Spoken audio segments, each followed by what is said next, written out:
Hey, what's up guys and gals? Rick Nineg here. Thank you so much for joining me today. We're going to be talking about I Love Lucy.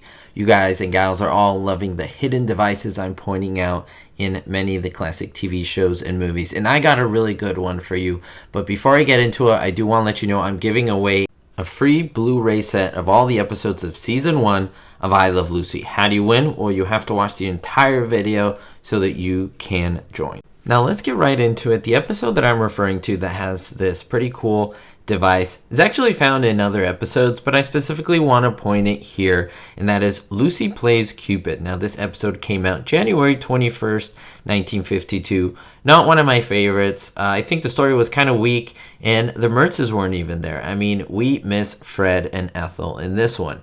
But in this case, Lucy delivers a romantic note from her shy neighbor, the elderly Miss Lewis, to the grocer, played by Edward Everett Horton. Now, the grocer himself thinks that Lucy is the one who's interested in him.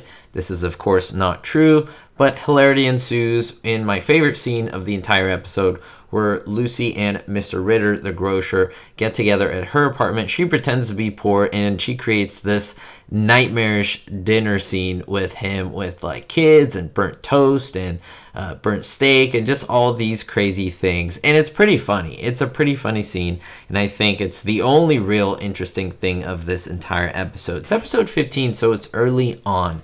But I want to go to the beginning of this episode. We have Miss Lewis come into the apartment, talk with Lucy, tell her that she is pretty much in love or has the hots for this grocer, and then she leaves. And Ricky comes into the kitchen. Now, Ricky and Lucy are talking, and as they're talking, Lucy is toasting some bread. And here is where you will notice, or maybe you won't notice it. I think many of you won't notice it, but this is something really cool if you see it, and that is Lucy is the one who's actually activating the toaster. Now, while I don't have the blueprints or the schematics or know exactly how this worked, I mean, it was 1950. It was pretty simple. This is a common toaster at that time in the 1950s, but all they did was rig it up. They jimmy rigged it so that you could push a little trigger, a little button in the back, and then a spring would basically spring load the toast up into the air. Now you will notice that before the toast goes up into the air, and I'll show you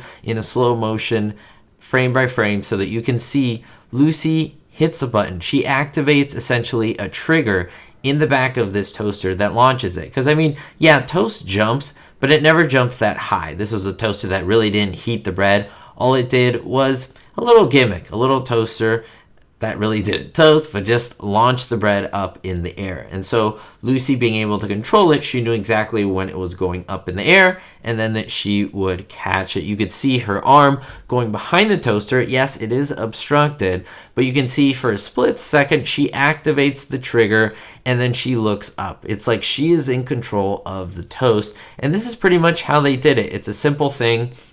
And if you notice, yes, this does happen in other episodes, and this is how she launches it. Even Ricky launches it in another episode. Now, I made a video on the different toaster shots, or the different pieces of bread that were launched up into the air. If you are interested in that, go ahead and check out that video where I show different scenes of the toast being launched into the air. But this is specifically answering the question how they did that, with that trigger in the back that is activated by the person right next to the toaster, and a spring essentially just launches that up in the air when it's released by the trigger. And then if you're a good catcher, you just grab the toast and boom, the scene is done. Isn't that awesome? Isn't that cool? Did you ever notice this, or did you ever notice that Lucy is the one that does activate the launch or the catapult toaster? That is what I call it here. Now, I know a lot of you want to know how to win the Blu-ray set of all the episodes of I Love Lucy. It's very simple. I'm doing it very different this time. All you have to do is be a subscriber. If you're already subscribed to the channel, you are set to go. But if you're not, you have to hit that subscribe button. You have to hit the like button and leave a comment down below. All you have to put in the comment is Lucy's Toast. As long as Lucy's Toast is in your comment, write anything else you want. I'll pick a random comment out of all those who are subscribed, like the comment, and leave Lucy's Toast in there. I'll pick a person at random. I'll message you, and then once I message you, I'll mail out the Blu-ray set to you. Thanks so much for all your support, all your love. Again, When you leave a thumbs up to a video like this, you're letting YouTube know that you love videos like this, and you help my channel grow, and you help me keep doing what I'm doing here on YouTube. So for that, I am eternally grateful to all of you for keeping supporting what I do. We'll see you all next time, and don't forget, be hopeful. Thank you so much to all my supporters, especially my diamond tier patrons: Jerry D, Ricky, Citizen Kane 359, Jennifer P, David D, Kevin K, Sally Ann, and Vito L. If you want to be on this list, make sure to check out my Patreon description in the link below. Thank you so much again.